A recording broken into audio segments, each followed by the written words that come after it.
क्या आपने सोचा है कि एक साधारण बच्चा कैसे महान सम्राट बन सकता है?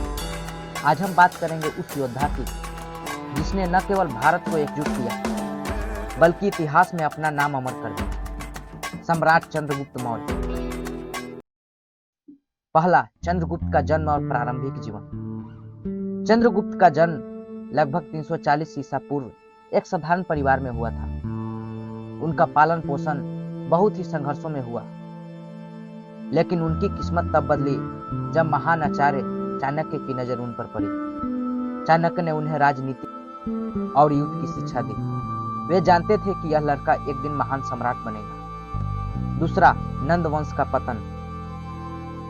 उस समय भारत पर नंद वंश का शासन था, लेकिन उनका अत्याचार बढ़ता ही जा रहा था। चाणक्य ने चंद्रगुप्त को तैयार किया और सशक्त सेना बनाई।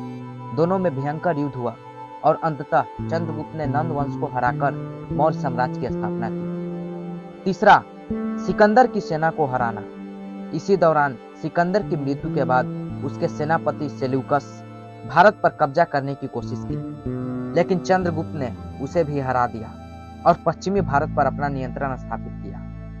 इस जीत के बाद सेल्यूकस को संधि करनी पड़ी और अपनी बेटी की शादी चंद्रगुप्त से करवाई। उनके दरबार में मेगास्थनीज जैसे विदेशी विद्वान भी आए, जिन्होंने भारत की महान सभ्यता का वर्णन किया। चौथा, सम्राट से सन्यासी बनने तक। चंद्रगुप्त ने लगभग 25 साल तक भारत पर शासन किया, लेकिन जीवन के अंतिम वर्षों में उन्होंने जैन धर्म को अपनाया और अपना राजपाट त्याग कर कर्नाटक के श्रवण बेलगोला में संन्यास ले लिया।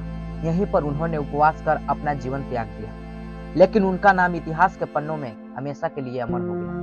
तो दोस्तों, यह थी चंद्रगुप्त मौर्य की प्रेरणादायक कहानी।